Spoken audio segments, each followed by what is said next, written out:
जय हिंद दोस्तों। आज की इस वीडियो में हम लोग जानने वाले हैं राज्य के नीति निर्देशक सिद्धांत। देखिए, राज्य के नीति निर्देशक सिद्धांत कहिए या तत्व कहिए, दोनों एक चीज़ है। अब देखिए कि हम लोग जानेंगे, वीडियो को स्टार्ट करने से हम लोग जानेंगे पहले कि इसमें से जो क्वेश्चन बनते हैं वो किस किस टाइप के क्वेश्चन बनते हैं और एग्जाम में कैसे पूछे जाते हैं। तो देखिए, पहला क्वेश्चन बनता है दोस्तों कि जो राज्य के नीति निर्देशक सिद्धांत हैं या तत्व है वो किस देश के संविधान से लिया गया है। तो देखिए दोस्तों, आयरलैंड के संविधान से लिया गया है। क्या लिया गया है? तो राज्य के नीति निर्देशक सिद्धांत आयरलैंड के संविधान से लिया गया है। अब देखिए, दूसरा क्वेश्चन पूछता है कि जो राज्य के नीति निर्देशक सिद्धांत है उसका उल्लेख संविधान के किस भाग में किया गया है। तो भाग चार में राज्य के नीति निर्देशक सिद्धांत या तत्वों का क्या किया गया है? उल्लेख किया गया है। अब यदि भाग जानते हैं, यदि अनुच्छेद पूछे तो अनुच्छेद दोस्तों 36 से 51 तक इसका उल्लेख किया गया है। अब देखिए, जब आप हायर क्लास में जाएंगे, बीए में जाएंगे तो यहाँ से क्वेश्चन कैसे पूछेगा कि राज्य के नीति निर्देशक सिद्धांतों का उल्लेख करते हुए इसका महत्व बताइए। राज्य के नीति निर्देशक सिद्धांतों का उल्लेख करते हुए इसका महत्व बताइए। तो दोस्तों इतने क्वेश्चन हो गए। अब देखिए, इसका कारण क्या होता है। अब देखिए, जो अगला टाइप के क्वेश्चन पूछता है इसमें से आपको पूछेगा कि मान लीजिए कोई भी क्वेश्चन पूछ देगा, जैसे मान लीजिए एक समान नागरिक संहिता किस अनुच्छेद में है। ऐसे पूछेगा कि एक समान नागरिक संहिता किस अनुच्छेद में है, तो अनुच्छेद 44। इस टाइप से क्वेश्चन पूछे जाते हैं। तो 5-6 टाइप से क्वेश्चन यहाँ से पूछे जाते हैं। अब चलिए हम लोग वीडियो की तरफ बढ़ते हैं कि इस वीडियो का महत्व क्या है। आपको 36 से 51 तक अनुच्छेद को क्लियर कराना है। तो देखिए, पहला अनुच्छेद है अनुच्छेद 36। इसमें क्या कहा गया है? राज्य की परिभाषा का उल्लेख। दोस्तों, राज्य क्या होता है, राज्य क्या है, इसका क्या उल्लेख किया गया है अनुच्छेद 36 में। राज्य क्या होता है, राज्य के परिभाषाओं का उल्लेख कहाँ किया गया है? अनुच्छेद 36 में। यदि कोई पूछे कि राज्य क्या है, राज्य की परिभाषाओं का उल्लेख कहाँ किया गया है, तो दोस्तों उसका सही आंसर होगा अनुच्छेद 36 में। अब देखिए, अनुच्छेद 37 नीति निर्देशक तत्वों के हनन होने पर न्यायालय की शरण संभव नहीं है। देखिए, इसका मतलब है कि देखिए, मूल अधिकार या मौलिक अधिकार के पीछे न्यायालय का हाथ होता है। दोस्तों, मूल अधिकार और मौलिक अधिकार के पीछे न्यायालय का हाथ होता है। लेकिन कह रहा है कि नीति निर्देशक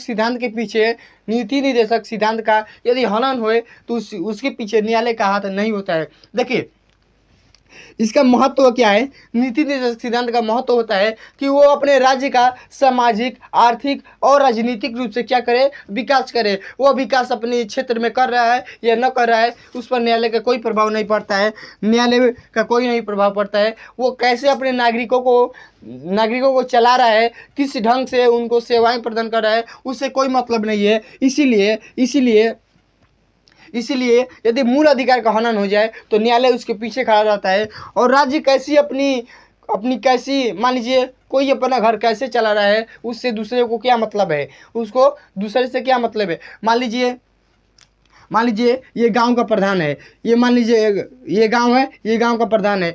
गांव में कौन व्यक्ति कैसे रह रहा है उसको कोई मतलब नहीं है। हाँ, यदि गांव में कोई व्यक्ति गलत करे, किसी का हनन करे, तो उसको मतलब है उससे। उसी तरह यहाँ है कि मूल अधिकार का हनन करेंगे तो इसके पीछे न्यायालय खड़ा है। लेकिन राज्य का नीति सिद्धांत के पीछे न्यायालय का हाथ नहीं रहता है, क्योंकि ये राज्य का जिम्मेदारी है कि आप अपने राज्य के सभी नागरिकों को कैसी सेवाएं प्रदान करना चाहते हैं। अब देखिए आगे की तरफ, 38 लोक कल्याणकारी राज्य तथा उसकी नीतियों का उल्लेख का वर्णन। देखिए, शब्दों में ही अर्थ छुपा हुआ है। लोक कल्याणकारी, लोक का अर्थ होता है लोग समझने के लिए, लोग कल्याण के लिए नीति दिया है ना दोस्तों। देखिए, राज्य को ऐसी नीतियाँ बनानी चाहिए, ऐसे नियम बनाने चाहिए जो लोगों के कल्याण के लिए हो। यही बात कर रहा है। यदि ऐसी क्वेश्चन पूछे कि लोगों के कल्याण के लिए ऐसी नीतियाँ बनाई जाए, अनुच्छेद किस में बताए गए हैं? अनुच्छेद 38 में अनुच्छेद बताया गया है कि लोगों के कल्याण के लिए राज्य सरकार को ऐसी नीतियाँ बनाना चाहिए, राज्य को ऐसी नीतियाँ बनाना चाहिए जो उसके आर्थिक भलाई के लिए हो, जो समाज की भलाई के लिए हो। वही कह रहा है कि लोक कल्याणकारी राज्य तथा उसकी नीतियों का उल्लेख का वर्णन, यानी राज्य को ऐसी नीतियों का संशोधन करना चाहिए, ऐसी नीतियों को बनाना चाहिए जो क्या हो, राज्य के लिए कल्याण के लिए हो, राज्य के कल्याण के लिए हो। अब देखिए अनुच्छेद 39, देखिए इसमें कुछ प्रावधान दिए गए हैं जो सीरियल बाय सीरियल है, इसको देखते हैं।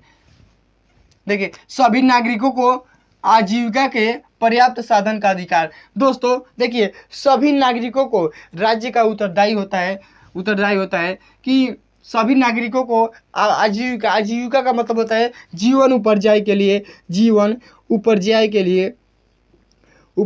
के लिए उसको। देखिए दोस्तों, सभी नागरिकों को आजीविका के पर्याप्त साधन का अधिकार, यानी राज्य क्या करे, सभी नागरिकों को ऐसे साधन दे जिससे सभी नागरिक अपने जीविका उपार्जन कर ले। अब देखिए दूसरा, भौतिक संसाधनों के स्वामित्व और नियंत्रण को सामान्य जन की भलाई के लिए व्यवस्थित करना। अब यदि किसी चीज़ को आप एकत्रित कर रहे हैं, किसी चीज़ को एकाधिकार के रूप में उसे व्यवस्थित कर रहे हैं, तो उसको इस प्रकार करिए कि वो क्या करे, वो सामान्य जन की भलाई के लिए हो। अब देखिए अगला है, सामान्य कार्य के लिए समान वेतन। स्त्री हो या पुरुष, दोनों के लिए समान कार्य के लिए समान वेतन। ये नहीं कि यदि यह पुरुष है तो उसी काम को कर रहे हैं तो उसे 10 रुपये मिल रहा है, यदि स्त्री है उसी काम को कर रही है तो उसे 6 रुपये मिल रहा है। ऐसी नहीं होनी चाहिए। समान कार्य के लिए समान वेतन की व्यवस्था की गई है। धन का समान विवरण। देखिए दोस्तों, इसमें कितने हो गए, 1 2 3 4 चीज़ों को क्या किया गया है, वर्णन किया गया है। अब देखिए अनुच्छेद 40, ग्राम पंचायतों का गठन। दोस्तों देखा गया है कि जो हमारे निचले स्तर के लोग हैं, जो ग्रामीण स्तर के लोग हैं, वो अपनी समस्याओं को लेकर राज्य के पास नहीं जा रहे हैं, तो राज्य सरकार और केंद्र सरकार ने क्या किया है, त्रिस्तरीय सरकार का गठन किया है, जिसकी सबसे छोटी इकाई ग्राम पंचायत बनाया गया है, जहाँ गाँव के लोग ग्रामीण स्तर पर ही अपनी समस्याओं का समाधान कर सकते हैं। इसीलिए ग्राम पंचायतों का गठन किया गया। अब देखिए अनुच्छेद 41, कुछ दशाओं में काम, शिक्षा, लोक सहायता पाने का अधिकार। कुछ दशाओं में यानी राज्य सरकार का फर्ज बनता है कि कुछ दशाओं में जो क्या है, जो बेरोजगार हैं, जो लंगड़े हैं, उनको सहायता देना, आर्थिक रूप से सहायता देना।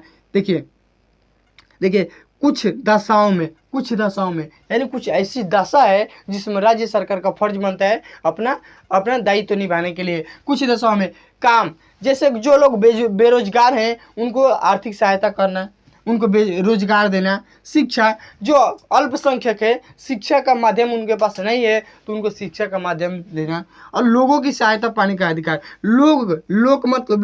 लोगों की सहायता पाने का अधिकार, यानी जो अपंग है, दिव्यांग है, जो अशिक्षित है, उनके पास शिक्षा का माध्यम पहुंचाने का अधिकार, ये किसका है, राज्य सरकार का दायित्व बनता है कि उनके पास ले जाए।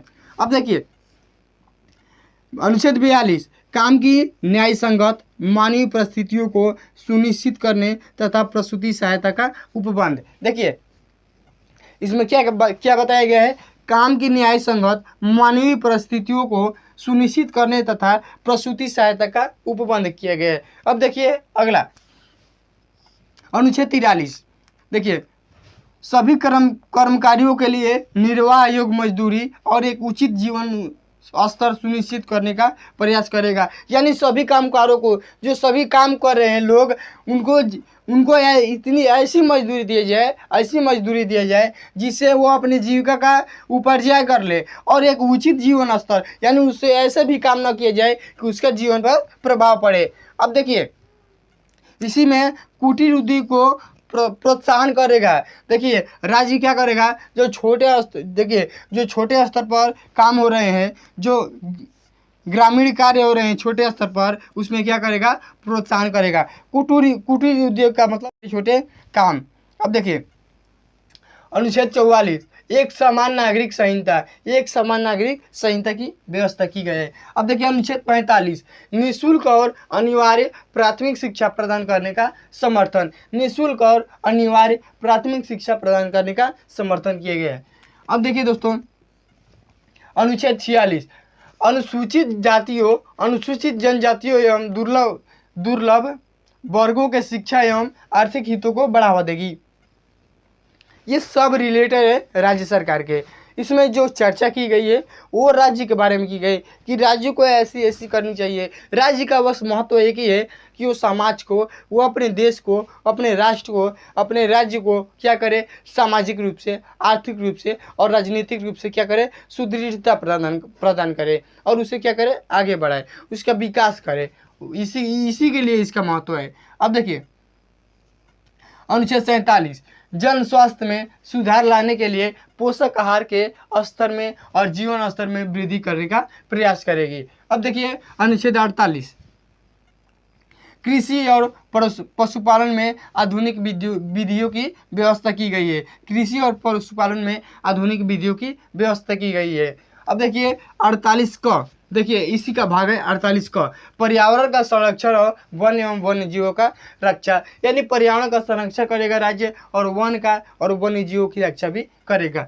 अब देखिए अनुच्छेद 49, 49, राष्ट्रीय महत्व के स्मारकों, स्थानों और वस्तुओं का संरक्षण, यानी ऐसे ऐतिहासिक तथ्य, ऐसे ऐतिहासिक स्थान, ऐसे स्वास्थ्यवर्धक स्थान, राष्ट्र के महत्व, जो राष्ट्र के लिए महत्व है और वो राष्ट्रीय स्थान भी हो या राष्ट्रीय वस्तु भी है, जो भी चीज़ हो उसकी रक्षा करेगा। यानी जो राष्ट्र के हित में लिए, राष्ट्र के हित के लिए है उसकी रक्षा करेगा।